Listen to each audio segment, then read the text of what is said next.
आज की वीडियो में हम देखेंगे हमारा बच्चों के साथ होने वाला संवाद हम अधिक बेहतर और दृढ़ कैसे बनाएं। हम सभी चाहते हैं हमारे बच्चे हमारे सबसे अच्छे दोस्त बने और इस उद्देश्य को प्राप्त करने के लिए संवाद ये एक सबसे अच्छा माध्यम है। तो इससे हम क्या क्या पा सकते हैं? सबसे पहली चीज है कि हमारा रिश्ता हमारे बच्चों के साथ हम दृढ़ बना सकते हैं। दूसरी महत्वपूर्ण चीज ये है कि हम अपने बच्चों में और स्वयं में एक विश्वास निर्माण कर सकते हैं।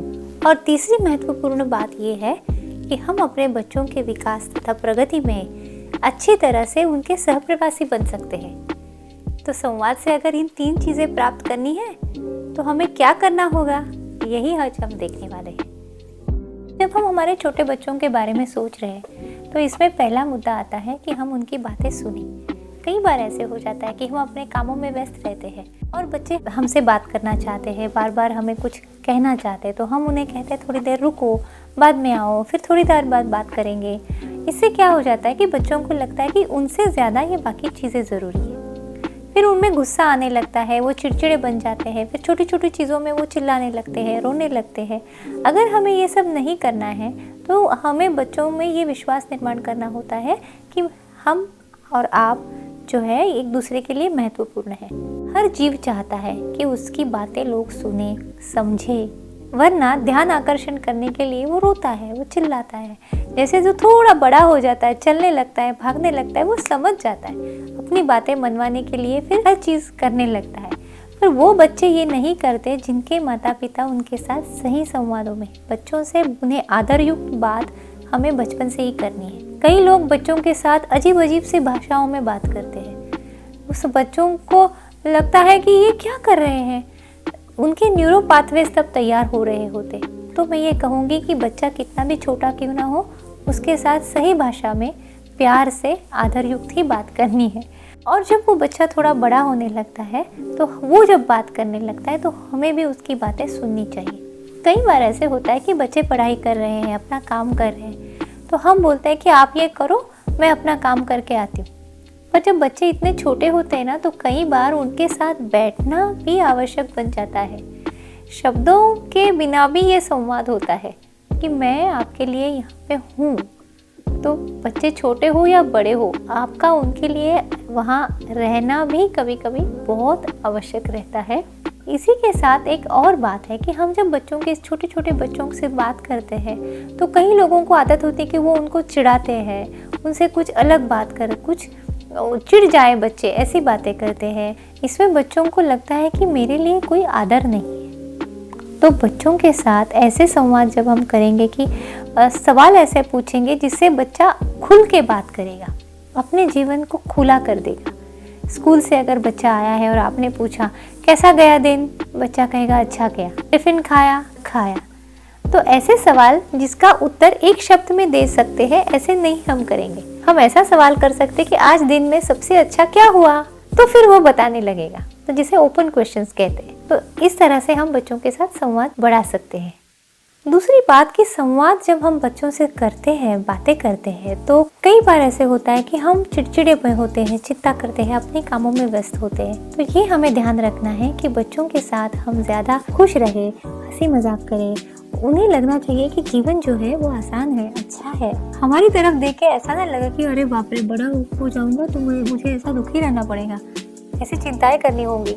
हमारी तरफ वो अपना भविष्य देख रहे होते। तो अगर उनके साथ जो हमारा संवाद है जिसमें अगर हम कम स्ट्रेस लेते हैं, हम चिंताएं कम करते हैं, तो अपने आप वो संवाद अच्छा हो जाता है और बच्चों में आत्मविश्वास बढ़ता है।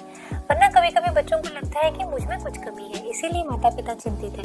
बच्चों को बाकी चीज़ें समझ में नहीं आती, खास करके जो छोटे बच्चों के बारे में हम बात कर रहे हैं जो 10 साल के अंदर है। इससे जब एक कदम आगे बढ़ते हैं तो अगला मुद्दा ये आता है कि बच्चों में और हम में एक विश्वास का रिश्ता होना चाहिए। बच्चों में विश्वास अगर हमें निर्माण करना है तो सबसे आवश्यक बात यह है कि हमें उनकी संपूर्ण स्वीकृति करनी चाहिए, जिसे एक्सेप्टेंस कहा जाता है।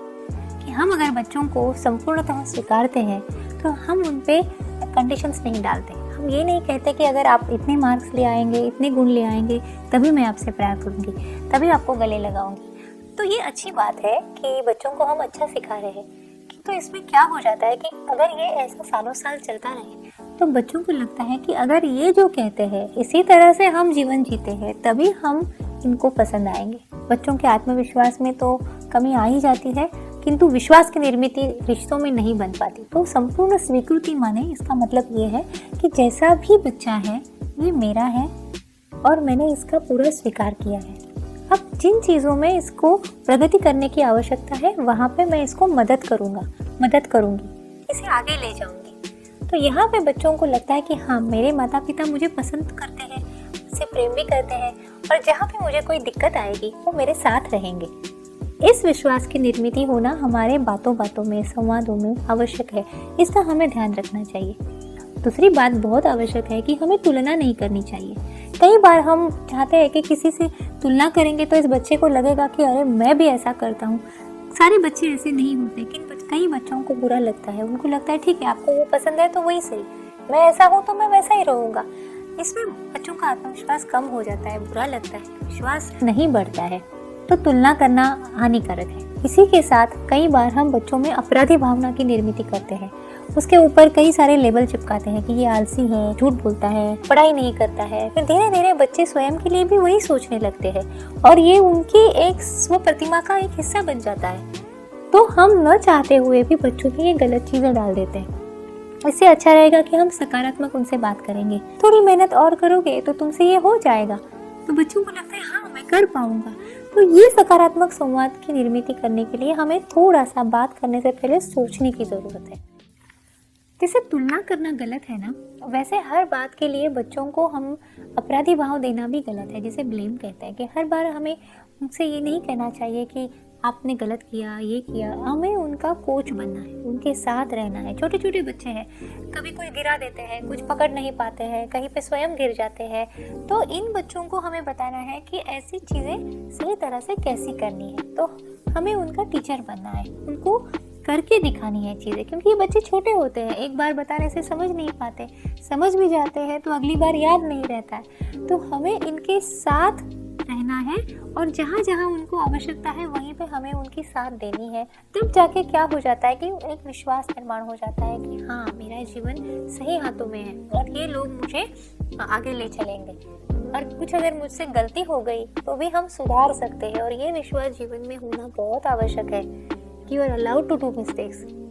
कभी गलती हो गई तो जीवन समाप्त नहीं होता, उस गलती को सुधारा जा सकता है, कुछ अच्छी चीजें हम कर सकते हैं। यह विश्वास हम बच्चों में दे सकते हैं।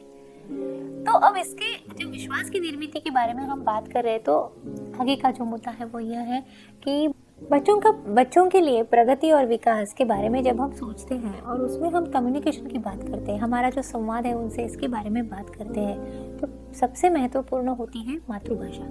मातृभाषा में अगर हम बच्चों से संवाद करते हैं तो इससे उनकी ब्रेन डेवलपमेंट होती है। उसी के साथ साथ उनकी जो स्व प्रतिमा है यह भी शक्तिशाली बन जाती है। और क्यों होता है ऐसे? वह अपने जड़ों से जुड़े रहते हैं। जो बच्चे मातृभाषा से वंचित होते हैं वह अपनी संस्कृति से, समाज से, लोगों से कटे कटे से रहते हैं। एक समझ लीजिए कि मानो हमने उनके लिए एक खिड़की या द्वार बंद कर दिया है। तो पहले अगर उसे मातृभाषा सिखाते हैं, उसमें अगर वो अपनी भावनाएं, विचार व्यक्त करना सीखते हैं तो वो आत्मविश्वास पूर्ण बच्चा हो जाता है। फिर जैसे वो आगे बढ़ता है तो बाकी बहुत सारी भाषाएं भी वो सीख सकता है और वो आसान भी होता है। इसके बारे में विस्तृत से बताया गया है मेरे बाइलिंगुअलिज्म की वीडियो में, आप देख लीजिए।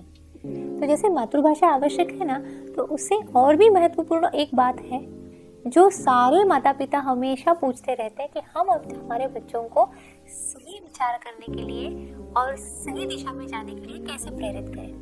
तो इसका एक सीधा सा उत्तर है कि बच्चों को चुनाव करना सिखाना है। अगर आपका बच्चा सही और गलत में फर्क करना सीख गया तो फिर मानो आपका 80-90% काम हो गया। फिर आप अब उनके साथ हो या नहीं हो, वो अकेला है या नहीं है, तो आपको उनकी चिंता करने की जरूरत नहीं। पर इसकी आदत हमें छोटी छोटी चीजों में डालनी होगी। अगर बच्चा है कि बहुत मीठा खाना पसंद करता है और आप चाहते हो कि वो उसका सेवन कम करे, तो आपको उनको पर्याय देने हैं और उसमें से उसको चुनाव करने के लिए बोलना है।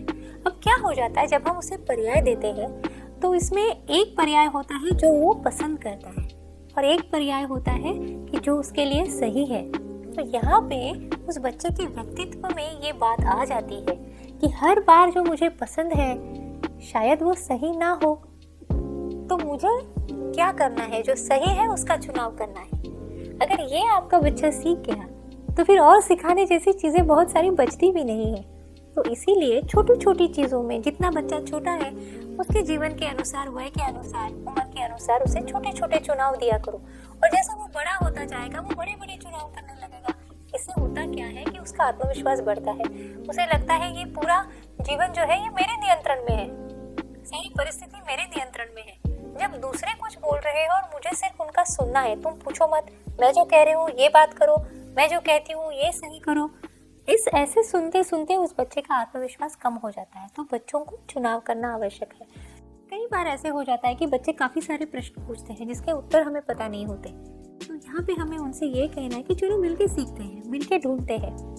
वैसे तो आजकल इंटरनेट पे सारा ज्ञान उपलब्ध है, तो साथ में बैठ के भी उसे हम पा सकते हैं। तो ये को लर्निंग का जो एक है, साथ में सीखने का जो वातावरण है, इसे हम घर में अगर बढ़ावा देते हैं तो ये हमारे लिए एक अच्छी चीज़ बन जाती है। और एक जो यहाँ पे बात है कि हम देखते हैं कि घरों के कुछ अपने कौटुंबिक नियम होते हैं, तो वो नियम छोटे और बड़ों के लिए समान होना चाहिए।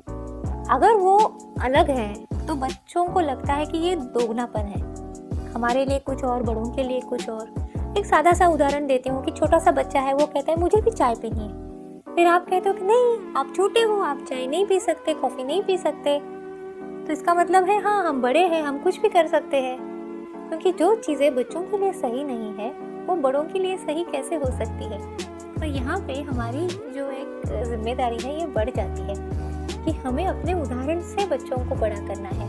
हमारा संवाद कहीं जाके दोहरा ना हो जाए, उसमें हिपोक्रेसी ना आ जाए, ये हमें इसका ख्याल रखना है। तो जो नियम बच्चों के लिए है वही बड़ों के लिए होना भी आवश्यक है। यहाँ कहीं जाके हमारी जीवन प्रणाली के बारे में भी हम सोच सकते हैं कि जो अच्छा वही होता है जो सबके लिए अच्छा होता है, और गलत भी वही होता है जो सबके लिए गलत होता है। अगर बच्चों के शरीर के लिए कुछ हानिकारक है तो बड़ों के शरीर में भी उसकी हानि होने वाली है। तो छोड़ो, तो इन बातों में भी अगर हम थोड़ा सा ध्यान रखें तो फिर हम बच्चों में एक जिसे कहते हैं ना लॉजिकल थिंकिंग है, विचार करने की शक्ति है, गलत और सही में चुनाव करना है, ये सारे संस्कार उनमें हम दे सकते हैं। कई बार ऐसे होता है कि बच्चा सुनता नहीं है, फिर माँ कहती है कि मैं पुलिस को बुलाती हूँ। फिर बच्चा थोड़ा बड़ा हो जाता है, पुलिस का डर नहीं लगता है, फिर माता पिता बोलते हैं भगवान से डरो, भगवान को ये पसंद नहीं करते हैं। तो भगवान कोई डरने वाली चीज़ है? हमें बच्चों के साथ संवाद करते समय ये जताना है कि ये जो ईश्वर है ये आपके मित्र है और ईश्वर की तरह आपको बनना है। इससे क्या हो जाता है, जब हम मंदिर में जाते हैं और हम प्रार्थना के लिए हाथ जोड़ते हैं तो हमारे मन में एक ऐसी लिस्ट बना के नहीं जाते हम कि भगवान मुझे ये दे दो, ईश्वर मुझे ये दे दो। हम ये कहते हैं कि जो गुण आप में है, जो धैर्य आप में है, जो ज्ञान आप में है, मुझमें भी वो बढ़ाने की शक्ति मुझे दीजिए। ईश्वर जैसा बनना यही भक्ति का अंतिम साध्य है, जो नवविधा भक्ति में कहा गया है। कहीं जाके बच्चों को हमें इस दिशा में भी प्रेरित करना है, जिसे हम आत्म प्रगति की दिशा कहते हैं। अगर इस दिशा में बचपन से ही बच्चों को डालते हैं और उन्हें कहते हैं कि जीवन का उद्देश्य स्वयं को समझना है, हमारे अंदर की जो ईश्वरता है इसको समझना है, तो वो बच्चे हमसे भी ज्यादा इस मार्ग पे जल्दी निकल पड़ते हैं और आगे चल के उनके जीवन को एक अच्छी नींव मिलती है। आज मैं यही बता रही हूँ कि संवाद कैसा करें, इस बारे में मैं बात नहीं कर रही हूँ। संवाद करते समय किन चीज़ों का ध्यान रखें, इस बारे में ये वीडियो है। और अगले वीडियो में हम बात करेंगे कि टीनेजर्स के साथ किस तरह का संवाद करें। अगर आपको पसंद आया हो तो शेयर कीजिए, लाइक कीजिए और सब्सक्राइब करना मत भूलिए। नमस्ते, खुश रहिए।